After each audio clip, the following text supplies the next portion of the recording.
So baking the potatoes really gives them a nice flavor, as opposed to just boiling them in water, which, washes some of the flavor out, right? It's delicious, it's easy, let's get to it. The very first step I like to do is wash the outside of the potatoes off. Just running cold water is fine, let them air dry.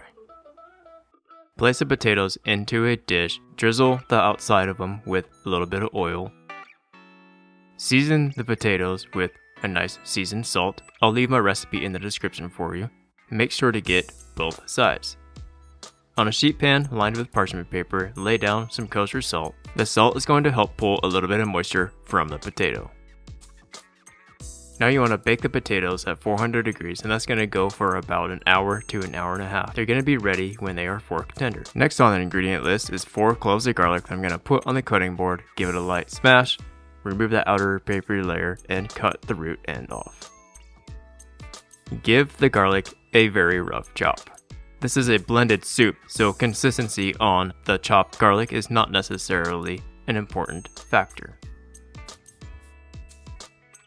Keep all your ingredients nice and organized. The garlic's going to get put into a dish and set it aside. Next I have 1 medium-sized shallot. Upon looking at the shallot, it actually is not up to par, so ditch that. Now we're going to go with 1 yellow sweet onion. Cut the onion in half, remove that outer papery layer. I like having some sort of a dish or a container to keep any kind of scraps. It helps keep the cutting board nice and organized, and it makes it easier to work in a clean area. The onion's going to get a medium dice. I recommend having a very sharp knife when chopping up onions. It really helps tame down the onion vapors from getting into your eyes. Once again, keep your area nice and clean and organized. Onions are going to get placed into a dish, set it aside. Next I have 1 sprig each, rosemary, sage, and thyme. Stack all the herbs on top of each other, roll them into a tight ball, run your knife through them once.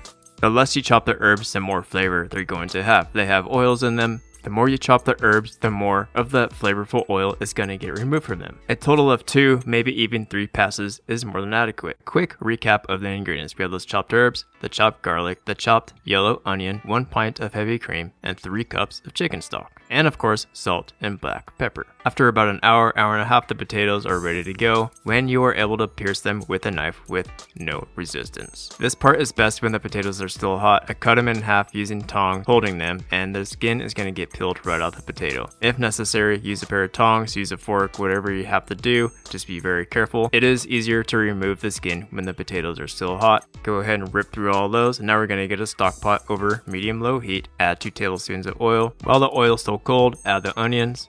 Hit the onions with a little pinch of kosher salt and freshly cracked black pepper. Sweat the onions over medium-low heat for about 2 to 3 minutes until they turn translucent, stirring very occasionally. Now go on with the garlic. Stir the garlic for about 30 seconds while it's sweating down, and it'll be fragrant when ready. Go in with that entire container of heavy cream. Now toss in those herb stems. I should have added that I like to save those because they are good when infusing cream like we're doing today. Stir it while it comes up to a simmer. Give it a taste, adjust seasoning as necessary. You're going to want to let this cream simmer for about 2 to 3 minutes, extracting the flavor from the herb stems. And of course you want to hit it with a little bit more black pepper if you feel the need to do so. After the 2 to 3 minutes is up, remove the herb stems from the cream and add all of the potatoes. You could tell that they're still very hot, so just be very careful.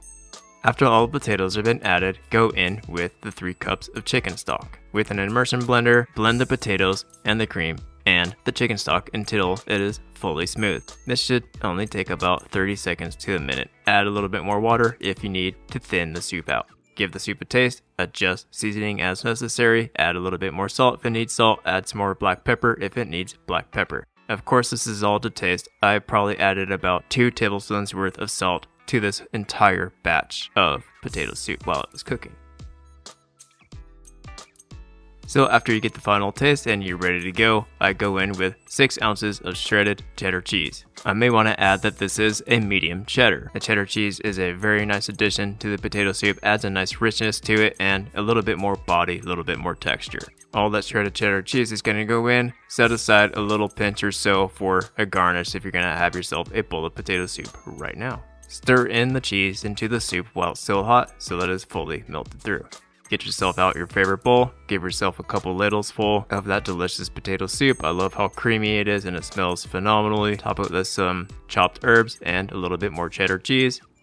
I like to keep my soups in mason jars. This is perfect for meal prep. It's easy to just grab one of these jars and just go on about your day. Reheating it is easy. Just pour it into a bowl and let it zap in the microwave for about 2 to 3 minutes and you're good to go. This soup will stay good for about 4 to 5 days. Baking the potatoes and making the soup with the baked potatoes is such a nice trick. You get a beautiful flavor from the potatoes rather than just boiling them in water.